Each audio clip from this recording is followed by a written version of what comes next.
ये एक अच्छी अपॉर्चुनिटी है क्योंकि आपको पता है कि आजकल सारी दुनिया में जो टेस्ट क्रिकेट एक चैलेंज है ज़रूर है, क्योंकि बहुत सारी लीग्स हैं। जो बांग्लादेश का टूर है वो भी राइट आफ्टर द पीएसएल था, बट न्यू एक्सक्यूज़ जो प्लेयर्स हैं उनको अपने आप को रेडी रखना चाहिए, क्योंकि अब वो 90s या उससे पहले 80s वाला ज़माना नहीं है कि आप टूर पे जाएं और आप पहले दो दो तीन तीन प्रैक्टिस मैचेस खेलें। आज तो सीधी सीधी आपके टूर्स होते हैं, आप जाते हैं, आपको सीधा टेस्ट मैच खेलना पड़ता है। तो अभी हमारे पास बड़ी अच्छी अपॉर्चुनिटी है क्योंकि यहाँ 1.5 महीना है हमारे पास। वी कैन एक्सपेक्ट कि किस तरह की वहाँ पे कंडीशन और पिचेस मिलेंगी, तो उसी तरह की इनको यहाँ पे पिचेस बना के दी हैं ताकि अपने आप को बेहतर प्रपेयर करें।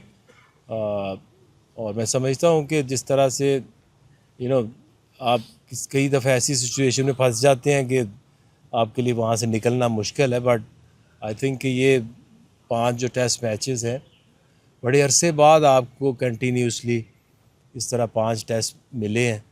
अदरवाइज़ तो आप बीच में T20 आ जाते हैं, बीच में ODI, बीच में टेस्ट मैचेस। तो आई थिंक एक 2-2.5 महीने उस माइंड सेट से और ये 1.5 महीना अगर आप मेहनत करते हैं तो आई कैन एक्सपेक्ट कि बहुत बेहतर रिज़ल्ट आएंगे। आगे भाई, अब जो 49 लड़के हैं, क्या हम समझते हैं कि आइंदा 1-2 साल यही हमारे लड़के लॉन्ग टर्म प्लान के ऐसे हैं, या अभी जैसे कुछ लड़के नहीं भी हैं जिनके ऊपर पाकिस्तान क्रिकेट बोर्ड ने काफ़ी इन्वेस्ट भी किया था? इरफान नियाज़ी भी रिसेंटली कैप्टनसी भी करके आए थे, कामरान गुलाम भी नहीं है, यासिर भी नहीं है, या मज़ीद लड़कों की इंडक्शन हो सकती है, और इनकी ना होने की क्या वजह है? देखिए, ये टोटल जो 49 प्लेयर्स अनाउंस हुए हैं, ये दो तरह की क्रिकेट है उनकी प्रिपरेशन के लिए है। एक तो ग्रुप है जो 22 लड़कों का जो कि टेस्ट मैच के लिए प्रिपेयर हो रहे हैं, और बाकी जो लड़के हैं वो एशियन गेम्स हैं आरी उसके लिए हैं, और वाइट बॉल के लिए है। देखिए, ये जो आप अनाउंसमेंट्स करते हैं कैंप्स की, डिफरेंट टूर्स की, ये कभी भी परमानेंट हो नहीं सकती। और ये भी कोई गारंटी नहीं होती कि आप अगर 5 प्लेयर नए लेके आ रहे हैं तो उसमें जो इंटरनेशनल क्रिकेट के ऊपर कितने सेटल हो सकते हैं। आपको पूरी दुनिया में अगर देखें तो आपको हर साल एक एक दो दो प्लेयर ही आहिस्ता आहिस्ता मिलते हैं। और हमेशा कोशिश ये होती है कि अगर आप, और एक्सपेक्ट भी यही करते हैं कि अगर आप 4-5 प्लेयर्स को मौका दे रहे हैं तो उनमें से कोई एक या दो सेटल हो जाते हैं। तो ये तो कभी सिलसिला रुक नहीं सकता कि आप कई प्लेयर्स को अगर आप लेके आते हैं वो समहाउ वो सेटल नहीं हो पाते, तो इसका मतलब ये नहीं है कि उनकी अब आइंदा कभी नहीं उन्हें बुलाया जाएगा। अभी फोकस इन्हीं प्लेयर्स के ऊपर है। और कुछ जब ये रेड बॉल का कैंप 10 जुलाई को ख़त्म होगा तो फिर मज़ीद भी 4-5 ऐसे प्लेयर्स हैं जिनको हम वाइट बॉल कैंप में बुलाएंगे। और ये जब जैसे कामरान, इरफान नियाज़ी को लाइक उनकी परफॉर्मेंस से मुतमईन थे कि वैसे फिजिकल फिटनेस पेश होता है? देखिए, उसमें कामरान को तो देखिए हमने लेकर आए, उसने रीज़नेबली अच्छी परफॉर्मेंस भी दी।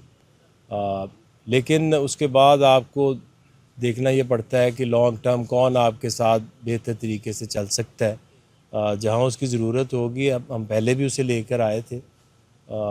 नियाज़ी के लिए भी यही है कि आपको एक जब 2-3 साल से वो काफ़ी क्लोज़ रहे टीम के भी, बट उसमें आपने अपने आप को उस तरह से सेटल इन होना है टीम के अंदर।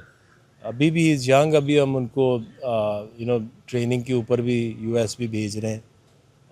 कोशिश यही है कि जो एक प्लेयर के अंदर कोई इम्प्रूवमेंट आनी है या उसके ऊपर हमने फोकस करना है तो उसके ऊपर definitely is only a young player, but उसको अभी अपने आप को और ज़रूरत है कि अपने आप को और रिफाइंड करे और सेटल हो टीम के अंदर। जो दो चीज़ें हैं, एक तो ये कि जैसे एशियन गेम्स के लिए हम लोगों ने अपनी टीम का इंतखाब किया, अगर कंपेयर करें इंडिया के साथ, इंडिया का बिल्कुल उनकी वही टीम है जिसने आगे आयरलैंड और इंग्लैंड में खेलना है, कप्तान भी उनका वो है, हम बिल्कुल एक नए न्यूक्लियस की तरफ स्कोर बनाने की तरफ गए। एक तो ये क्या स्ट्रेटेजी थी इस चीज़ की, दूसरा ये जिस तरह खबरें ये आ रही हैं कि जो वाइट बॉल कैंप में हैं वो सिर्फ वाइट बॉल में ही रहेंगे, जिस तरह जो रेड बॉल वाले हैं उनको रेड बॉल के लिए महसूस कर दिया गया, जिस तरह शाहीन अफरीदी का नाम लिया गया, नुमान अली का नाम लिया गया कि वो रेड में नहीं है, तो अब उनका रेड वाला करियर जो है वो कम हो गया है, अब उन्हें फोकस जो करना है स्पेशली शाहीन नसीम वगैरह को वो वाइट पे कर रहे हैं। ये थोड़ी सी दो चीज़ें। देखिए परमानेंट तो देयर इज़ नथिंग परमानेंट,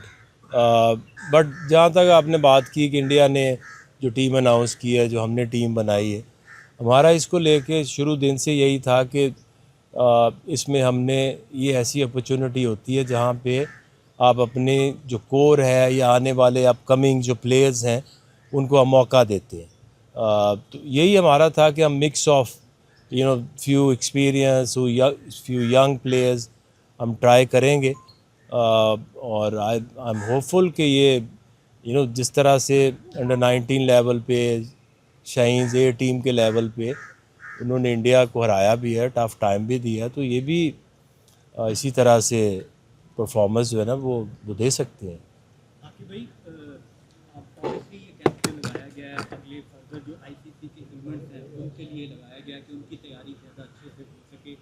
तो क्या हमने माटी में पाकिस्तान में ऑस्ट्रेलियन सॉइल की मिट्टी बनाई ताकि बाउंस और स्विंग जो है वो ज़्यादा बेहतर अंदाज में खेल सके। तो इस कैंप में क्या उन्हीं पिचेस पे हमें प्रैक्टिस खिलाड़ियों को प्रैक्टिस करवाई जा रही है वर्ल्ड कप को आईसीसी के इवेंट्स को मद्देनजर रख के? देखिए इसमें दो चीज़ें मैं पिछले दिनों भी सुन रहा था कि अभी 1.5 साल है वर्ल्ड कप के अंदर, लोग ये चीज़ भूल जाते हैं ज़रा थोड़ा सा। अगर पिछले वर्ल्ड कप में जाएं तो श्रीलंका को और इवन वेस्ट इंडीज़ को भी क्वालिफाइंग राउंड खेलना पड़ गया था। तो जो आपकी बायलैटरल सीरीज़ होती हैं, आपकी कोशिश होती है कि आप टॉप 6 में रहें। अगर आप टॉप 6 से नीचे स्लिप करेंगे तो एनी गिवन डे अगर आप नहीं भी बुरा खेलेंगे तो कोई और अच्छी खेल के आपसे ऊपर निकल जाएगी। तो आपकी जो बायलैटरल सीरीज़ हैं वो आपकी डिटरमिन करती हैं कि आपकी रैंकिंग क्या है और आप अब किस पोजीशन पे खड़े हैं।